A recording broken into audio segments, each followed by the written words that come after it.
amis! Allô, Allô. J'espère que vous avez passé une aussi bonne semaine que moi.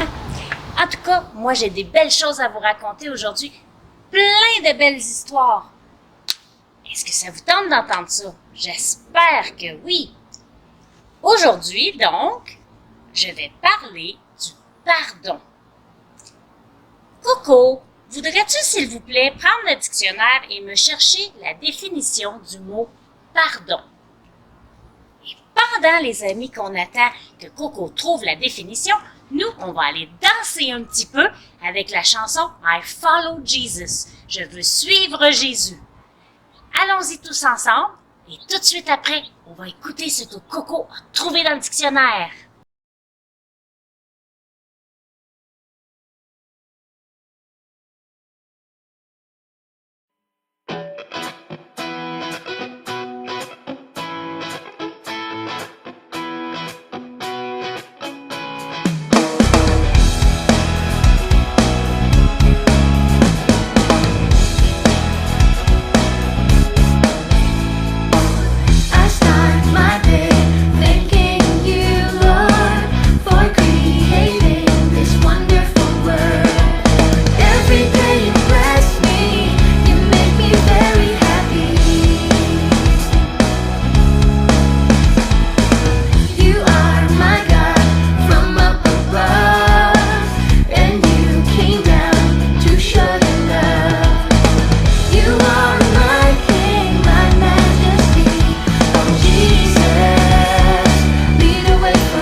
Alors, Madame Sylvie, j'ai trouvé dans le dictionnaire la définition du mot pardon. Ça dit action de pardonner, rémission d'une faute, d'une offense, demander pardon à quelqu'un, accorder son pardon. À part le mot pardon, il y a aussi le mot pardonner. Et moi, je veux dire aux amis, qu'est-ce qu'il dit le mot pardonner? Il dit renoncer à punir pour une faute, à se venger d'une offense. Donc, c'est surtout ça que je voulais que vous sachiez, à pardonner aux autres et à ne pas se venger, parce que des fois, quand les autres nous font des choses de mal, on aurait donc le goût de se venger, n'est-ce pas, les amis?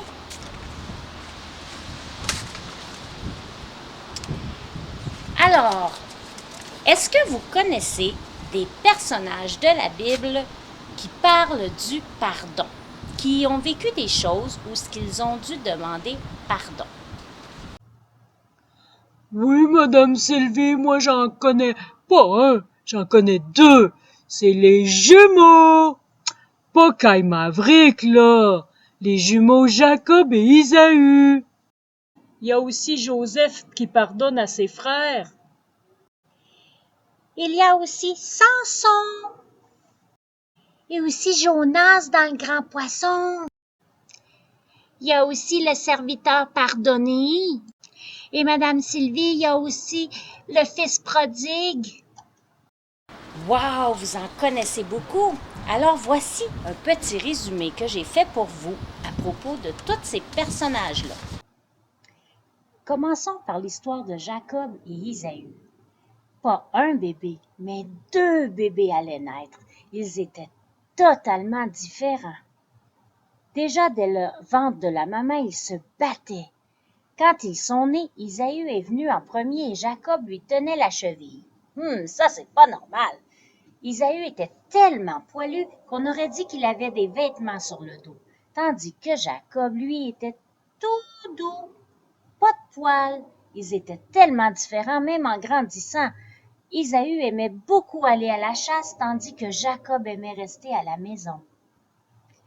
Le papa des jumeaux aimait beaucoup son fils Isaü, tandis que la maman aimait beaucoup Jacob. Isaü était le premier-né et c'est lui qui allait s'occuper de sa famille quand le papa et la maman seraient plus là, ce qui fait que Jacob devrait travailler pour son frère. Ésaü étant le premier-né, il devait recevoir une bénédiction spéciale. On appelle ça un droit d'aînesse.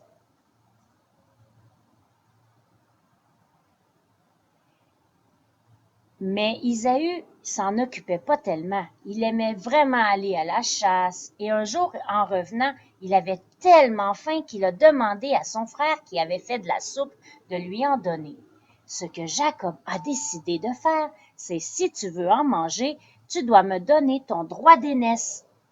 Alors, Ésaü avait tellement faim qu'il dit de toute façon, si je mange pas, je vais mourir, alors prends mon droit d'aînesse. Moi, je veux manger. Son papa, qui était très malade, l'appela une journée. Ésaü, va à la chasse me chercher quelque chose à manger et reviens me le donner. Alors Ésaü partit à la chasse. Et Rebecca, qui entendit cela, dit, moi je veux que ce soit Jacob qui reçoit la bénédiction spéciale. Alors la maman de Jacob eut une idée. Nous allons te faire avec les animaux de la peau de poil, comme ça ton père ne te reconnaîtra pas. Il alla au-delà de son père et son père ne le reconnut pas. Il pensait que c'était Ésaü. Il lui a donc donné la bénédiction. Mais quand Ésaü est revenu, il a vu que son frère avait pris sa place. Alors là, sa maman lui dit, va-t'en, Jacob. Alors Jacob fut triste, il pensait que son frère jamais ne lui pardonnerait ce qu'il avait fait. Mais son frère, il lui a pardonné. Ah, ça c'est bien de pardonner, n'est-ce pas? Maintenant, c'est l'histoire de Joseph. Qu'est-il arrivé avec Joseph par rapport au pardon? Joseph avait plusieurs frères, mais il était le préféré de son papa.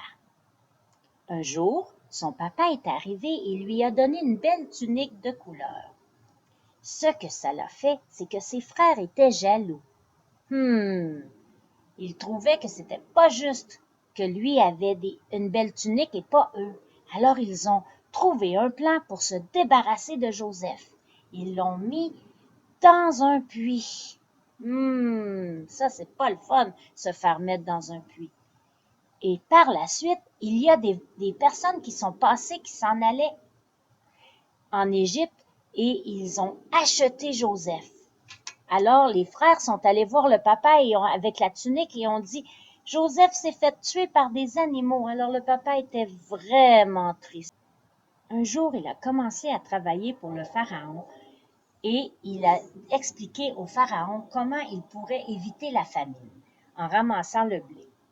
Et c'est ce que Pharaon lui demanda de faire. Alors Joseph établit un plan pour qu'il ne manque jamais de nourriture.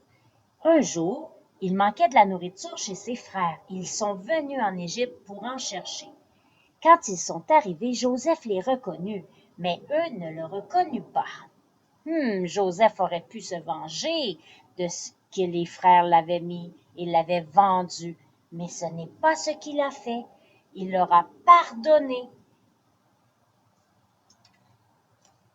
Maintenant, parlons de l'histoire de Samson. Samson avait les cheveux longs car Dieu lui avait demandé de ne pas les couper. Un jour, il rencontra Délila, une si belle jeune femme, qu'il en tomba complètement amoureux. Et il la demanda en mariage. Par la suite, elle voulut s'en aller car il ne voulait pas lui dire d'où lui provenait sa force. Mais il lui dit « Non, ne t'en va pas, je vais te le dire, je vais te le dire. » Alors elle revena. Et là, il commença à lui expliquer. « Viens ici, je vais te le dire. Ma force me vient de mes cheveux. Dieu a demandé à ma mère de ne pas couper mes cheveux. Et comme ça, j'aurai la force que Dieu me donne. » Alors là, elle dit « C'est vrai. » Il s'endormit ce soir-là et Délila eut l'idée de lui couper les cheveux. Quand il se réveilla le lendemain matin, Oh là là là là! Ses cheveux étaient complètement coupés. Alors là, il fut tellement attristé et quand les soldats sont arrivés, ils se sont garochés sur lui et il n'avait plus de force. Ils l'ont donc enchaîné. Mais là, il dit, pardonne-moi, Seigneur, donne-moi la force une dernière fois afin que je libère ton peuple. Et voici maintenant l'histoire de Jonas.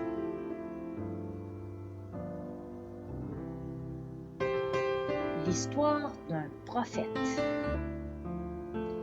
Voici l'histoire du prophète Jonas. Il était un homme comme tout le monde.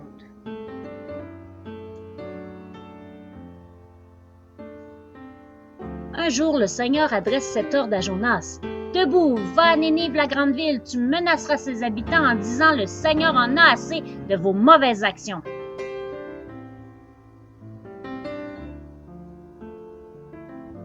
Jonas se met en route, mais pour fuir à Tarsis, loin du Seigneur.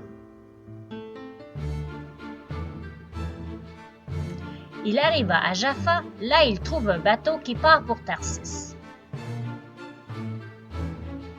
Il paie son voyage, puis il monte dans le bateau pour aller avec les marins à Tarsis, loin du Seigneur. Mais le Seigneur lance sur la mer un vent violent et la tempête est si forte que le bateau risque de se casser. Puis les marins dirent entre eux, pour connaître le responsable, tirons au sort, et le sort tomba sur Jonas. Puis ils prennent Jonas et le jettent à la mer. Alors la colère de la mer se calme. Le Seigneur envoie un grand poisson pour avaler Jonas. Jonas reste dans le ventre du poisson 3 jours et 3 nuits. Dans le ventre du poisson, il prie le Seigneur son Dieu. Oui, c'est toi qui sauves, Seigneur.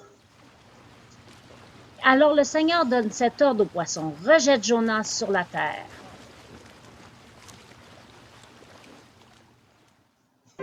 Une deuxième fois, le Seigneur dit à Jonas, « Debout, va à Nénive, la grande ville, annonce-lui le message que je te donne. »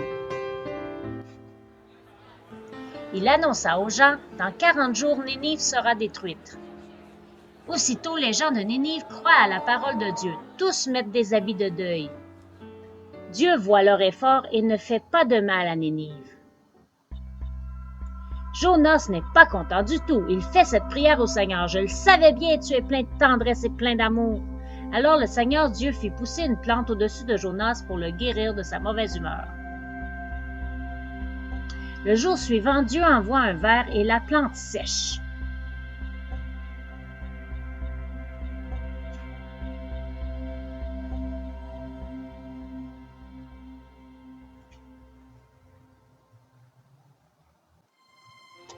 Dieu demande à Jonas, « Est-ce que tu as raison de te mettre en colère à cause de cette plante? » Jonas répondit, « Oui, j'ai bien raison de me mettre en colère et de souhaiter la mort. » Le Seigneur lui dit, « Toi, tu as pitié de cette plante, pourtant elle ne t'a demandé aucun travail. Ce n'est pas toi qui l'as fait pousser, et en une nuit elle a grandi, et en une nuit elle a séché. À Nénive, il y a 120 000 habitants qui ne savent pas ce qui est bon pour eux. Il y a aussi beaucoup d'animaux, alors est-ce que je ne peux pas, moi, avoir pitié de cette grande ville de Nénive? » Seigneur,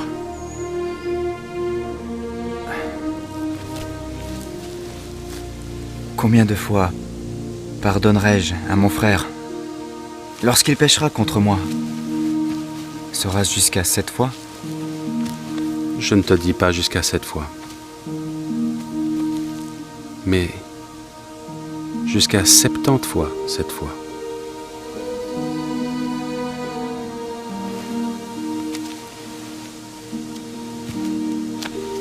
C'est pourquoi le royaume des cieux est semblable à un roi qui voulut faire rendre compte à ses serviteurs. Quand il se mit à compter, on lui en amena un qui devait 10 000 talents. Comme il n'avait pas de quoi payer, son maître ordonna qu'il fût vendu. Lui et sa femme, ses enfants, et tout ce qu'il avait, et que la dette fût acquittée. Le serviteur, se jetant à terre, se prosterna devant lui et dit « Seigneur, aie patience envers moi, je te paierai tout. » Ému de compassion, le maître de ce serviteur le laissa aller et lui remit la dette. Après qu'il fut sorti, ce serviteur rencontra un de ses compagnons qui lui devait 100 deniers. Il le saisit et l'étranglait en disant « Paie ce que tu me dois ». Son compagnon, se jetant à terre, le suppliait disant « Aie patience envers moi, et je te paierai ». Mais l'autre ne voulut pas. Et il alla le jeter en prison, jusqu'à ce qu'il eût payé ce qu'il devait. Alors, ses compagnons, ayant vu ce qui était arrivé, furent profondément attristés. Et ils allèrent raconter à leur maître tout ce qui s'était passé. Alors, le maître fit appeler ce serviteur et lui dit « Méchant serviteur, je t'avais remis en entier ta dette parce que tu m'en avais supplié. Ne devais-tu pas aussi avoir pitié de ton compagnon comme j'ai eu pitié de toi ?» Et son maître irrité le livra au bourreau jusqu'à ce qu'il eût payé tout ce qu'il devait.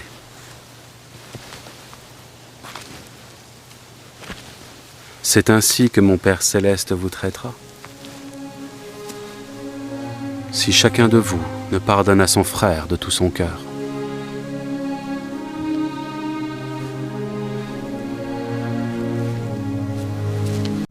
Et pour terminer, le fils prodigue. Jésus raconta cette histoire. Il y avait un homme avec 2 fils. Un dit un jour à son père, « Je veux mon héritage et je veux m'en aller. Donne-moi tout ce que tu me dois. » Et c'est ce que fit le père. Alors le fils s'en alla avec son héritage. « Au revoir, papa. » Il fit la fête, eut du plaisir, dépensa son argent jusqu'au dernier sou. Et là, il se retrouva plus d'argent, plus de nourriture, plus rien du tout. Il alla voir pour du travail.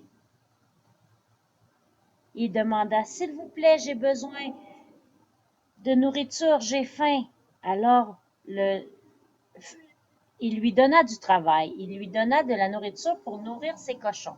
Il avait tellement faim qu'il voulait même manger la nourriture des cochons. Il alla voir son patron pour lui dire « J'ai faim, donne-moi à manger. »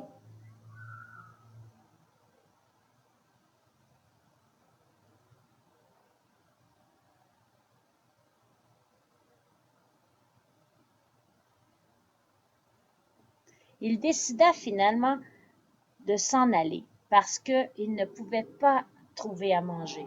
Il vit alors la maison de son père. Il décida donc de retourner chez lui. Son père, tout content, partit à sa rencontre. Il le serra dans ses bras.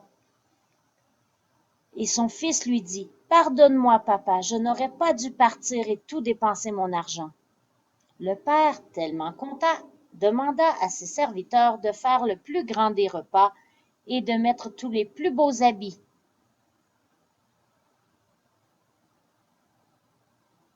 Parce que son fils, qui était perdu, était maintenant de retour. Il lui pardonnait d'être parti et d'avoir dépensé son argent. Alors, qu'avons-nous appris aujourd'hui? On a appris que le pardon, il est important. Et que quand on pardonne, on se sent beaucoup mieux après. Et qu'il faut pardonner plusieurs fois.